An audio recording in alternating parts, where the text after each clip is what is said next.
What's up, guys? Last video on time of flight mass spectroscopy now, and we're going to focus on the sort of graphs that can be produced. And we've got 4 examples here that I'm going to sort of talk through and label as we go, and then 3 for you to do at the end of the video. So what we have here, graph number 1, is a graph produced from a miscellaneous large protein. Hopefully, the fact that we've said it's a large protein that's been analysed here, that should be prompting something from the first video. So on the first video we looked here,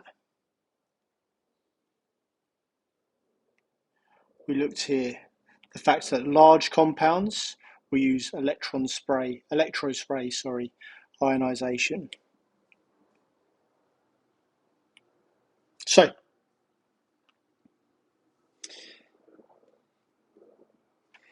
this is produced from electrospray ionization.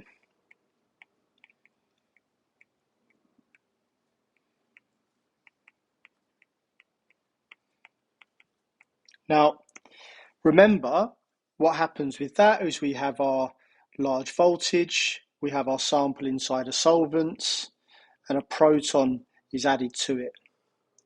And we get this positively charged substance that goes through our time of flight machine. Now, because of that, what we get at the end of it is this peak is the peak for XH plus, which means that this is the MR for XH plus. Now, generally speaking, we're going to be asked about what the MR is, what the relative atomic mass is for just X. So very simply, we're going to need to minus 1 from that. So that would be 520. And it will be a whole number, so we'd say 520. We also have this additional peak here. Now, it's worth us noting you can be asked about why we do have this additional peak, and that could be one of 2 reasons. Bear in mind, we're going to have thousands and thousands, if not millions, of molecules of X in here, and it stands to reason that some of this X is going to have an isotope in it, and it's either going to have carbon-13 or hydrogen-2, giving it this MR. So it's carbon-13 or hydrogen-2 that has caused this additional peak. So those are the sorts of things you can be asked about graphs relating to electrospray ionization. Let's have a look at the next one, propane. Propane, small compounds, and so we've got electron impact ionization.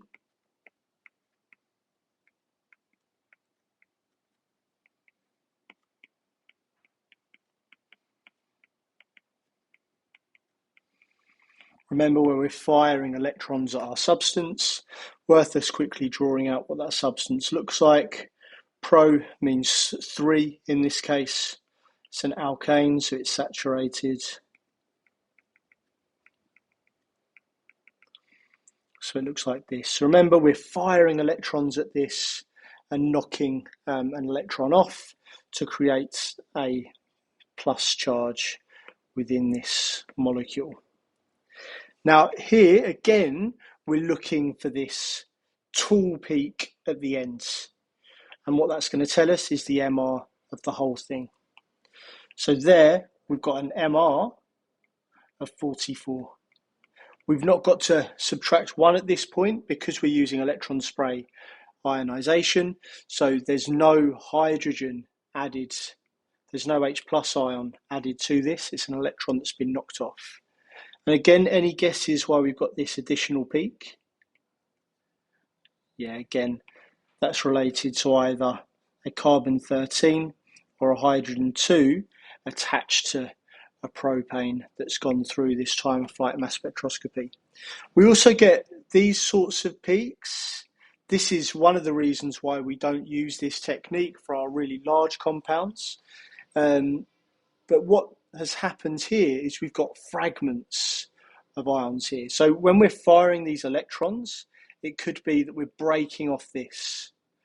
So we're splitting the molecule up, or we could be breaking here or here.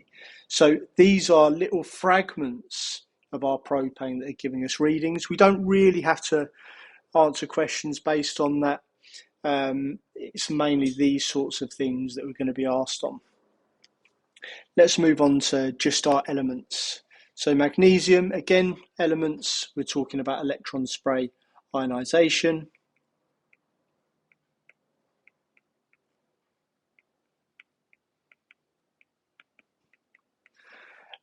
And generally speaking, this is the sort of question where we're going to be asked about what our relative atomic mass for magnesium is.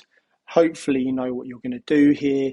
We're going to do our 24 times by 79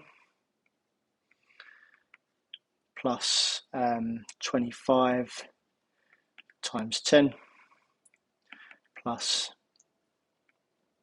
26 times 11 all over 100. And that's going to give us our relative atomic mass of the isotope. The real reason why I did want to share this one is the other thing that we can get in really rare cases is if we've got our atom, what can happen in some cases is that 2 electrons are fired off. And all of a sudden, that gives us a 2+ charge. Now, what would happen in this case? Let's say if that happens to magnesium 24, what would happen then? When it reached the detector, it would think that 2 things had got there. And so what we'd also have is a peak down here at 12, because again, this is a mass to charge ratio. So if a 2+ charge was generated, it would then create a peak at 12. And the last thing then is chlorine. So chlorine, I spoke about before, we gave a much simplified example of a graph, and simplified because we didn't take into account that chlorine was diatomic. Chlorine is Cl2. And because we have these 2 isotopes, what happens is, obviously, the chlorine could either be chlorine 35 or chlorine 37, or else they could both be chlorine 35, or else they could both be chlorine 37. And so you get, because we have quite high proportions of both of these, we get quite high peaks here. And obviously 37 gives us this peak at 74. Any ideas why this would be the smallest peak? Yeah, as we said before, each of the chlorine 37s is 25% in terms of abundance. And so chlorine 37 would be significantly the rarest pairing. Perfect.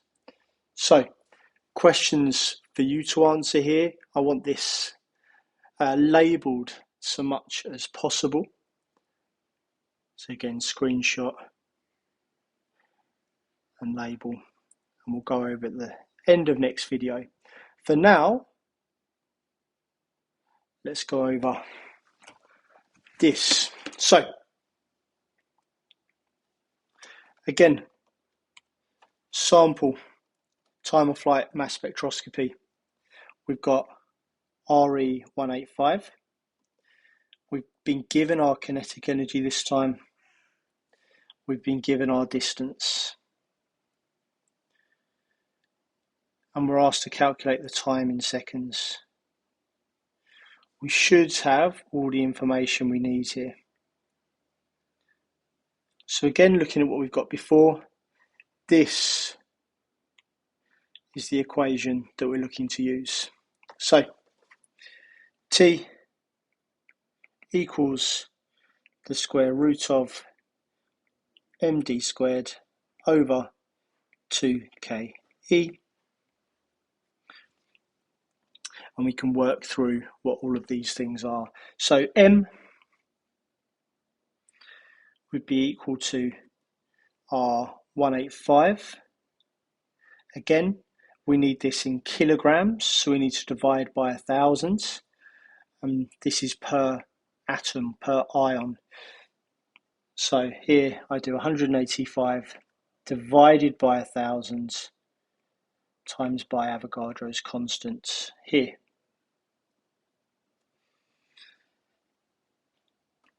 And when I put that in the calculator, I get to 3.07 times 10 to the minus 25. Distance we have in the question, 1.45. The units are correct, so I don't need to change anything there. And kinetic energy we're given as well here, and the units are correct.